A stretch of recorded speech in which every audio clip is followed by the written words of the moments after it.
ബാറുടമകളുടെ പണപ്പിരിവ് കേസിൽ തിരുവഞ്ചൂർ രാധാകൃഷ്ണന്റെ മകന് നോട്ടീസ്. ക്രൈംബ്രാഞ്ചാണ് അർജുൻ രാധാകൃഷ്ണന് നോട്ടീസ് നൽകിയത്. വെള്ളിയാഴ്ച ജവഹർ നഗർ ഓഫീസിൽ എത്തണമെന്നാണ് നോട്ടീസിൽ പറഞ്ഞിരിക്കുന്നത്. വിവരങ്ങളുമായി ഷീജ തിരുവനന്തപുരത്ത് നിന്ന് ചേരുന്നു. ഷീജ, ആദ്യം തന്നെ അർജുൻ രാധാകൃഷ്ണന് ക്രൈംബ്രാഞ്ച് നോട്ടീസ് നൽകിയത് എന്തിനെന്നുള്ള ചോദ്യം. എന്താണ് ബാറുടമകളുമായുള്ള ഇദ്ദേഹത്തിൻ്റെ ബന്ധം? ഈ ബാറുടമകളുടെ വാട്സാപ്പ് ഗ്രൂപ്പിൻ്റെ അഡ്മിനാണ് അർജുൻ എന്നുള്ള വിവരങ്ങളാണ് വരുന്നത്.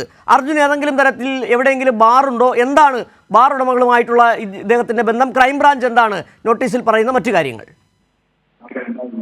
സിജു, ഏതായാലും നിലവിൽ ഇപ്പോൾ ക്രൈംബ്രാഞ്ച് നോട്ടീസ് നൽകിയിരിക്കുന്ന ഒരു പശ്ചാത്തലം എന്ന് പറയുന്നത് ബാർ ഉടമകളുടെ വാട്സാപ്പ് ഗ്രൂപ്പ് ഉണ്ട്. ആ വാട്സാപ്പ് ഗ്രൂപ്പിലാണ് ആദ്യമായി അനി ഇത്തരത്തിലൊരു ശബ്ദ സന്ദേശം ഇട്ടിട്ടുണ്ടായിരുന്നത്. അതുകൊണ്ട് തന്നെ ഈ വാട്സാപ്പ് ഗ്രൂപ്പിന്റെ അഡ്മിൻ അർജുൻ രാധാകൃഷ്ണൻ ആയിരുന്നു എന്നുള്ളതാണ് ക്രൈംബ്രാഞ്ച് പറയുന്നത്. അതിന്റെ അടിസ്ഥാനത്തിലാണ് ഇപ്പോൾ നിലവിൽ അർജുൻ രാധാകൃഷ്ണന് ക്രൈംബ്രാഞ്ച് നോട്ടീസ് അയച്ചിരിക്കുന്നത്. നിലവിൽ പക്ഷേ ഗ്രൂപ്പിന്റെ അഡ്മിൻ സ്ഥാനത്ത് അർജുൻ ഇല്ല. പക്ഷേ എന്നാലും ആ സമയത്ത് ഉണ്ടായിരുന്ന വ്യക്തി എന്നുള്ളത് കൊണ്ട് തന്നെയാണ് അർജുൻ രാധാകൃഷ്ണൻ ഇപ്പോൾ നോട്ടീസ് അയച്ചിരിക്കുന്നത് എന്നുള്ളതാണ് ക്രൈംബ്രാഞ്ച് വ്യക്തമാക്കുന്നത്. ഏതായാലും ഇതുമായി ബന്ധപ്പെട്ട് ക്രൈംബ്രാഞ്ചിന്റെ അന്വേഷണത്തിൽ നിരവധി ബാർ ഉടമകളെ ഇതിനകം തന്നെ ബാർ ഉടമകളിൽ നിന്ന് മൊഴി ശേഖരിച്ചിരുന്നു. അതിന്റെ ഭാഗമായിട്ടുള്ള അന്വേഷണം പുരോഗമിക്കുന്ന ഘട്ടത്തിലാണ് ഇപ്പോൾ തിരുവഞ്ചൂർ രാധാകൃഷ്ണന്റെ മകന്റെ നോട്ടീസ് നൽകിയിരിക്കുന്നത്. അർജുൻ രാധാകൃഷ്ണൻ ഈ ബാർ ഉടമകളുടെ വാട്സാപ്പ് ഗ്രൂപ്പിന്റെ അഡ്മിൻ ആയിരുന്നു എന്നുള്ളത് തന്നെയാണ് ഇപ്പോൾ ക്രൈംബ്രാഞ്ച് വ്യക്തമാക്കുന്നത്.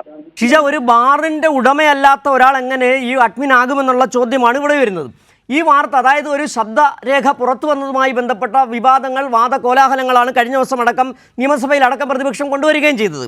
അത് പൊളിഞ്ഞുപോയ ഒരു കഥയാണെന്ന് രണ്ട് ദിവസം കൊണ്ട് പൊളിഞ്ഞുപോയൊരു കഥയാണെന്ന് മനസ്സിലാവുകയും ചെയ്ത കാര്യവുമാണ്. ഇവിടെ ഒരുപാട് ദുരൂഹതകൾ വരികയാണ്.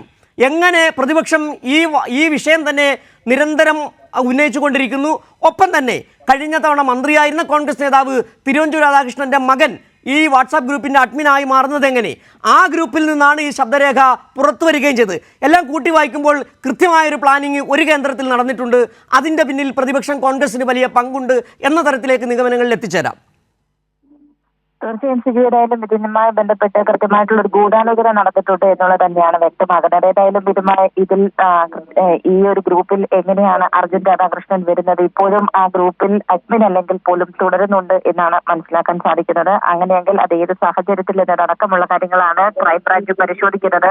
ഏതായാലും നേരത്തെ തന്നെ വ്യക്തമായതാണ്, പ്രതിപക്ഷം ഉയർത്തിയ ആരോപണങ്ങളിൽ ഒന്നും തന്നെ കഴമ്പില്ല എന്നുള്ളത് തുടർന്നുള്ള മണിക്കൂറുകളിൽ തന്നെ വ്യക്തമായിരുന്നു. പക്ഷേ ഇതുമായി ബന്ധപ്പെട്ട് ഏതോ ഒരു കേന്ദ്രത്തിൽ ഗൂഢാലോചന നടന്നിട്ടുണ്ട്. അതിൽ കണ്ണികളായവർ ആരൊക്കെ, ആ ഗൂഢാലോചനയ്ക്ക് പിന്നിൽ എന്തായിരുന്നു എന്നതടക്കമുള്ള കാര്യങ്ങളാണ് ഏതായാലും ഇപ്പോൾ ക്രൈംബ്രാഞ്ച് സമഗ്രമായി പരിശോധിക്കുന്നത്.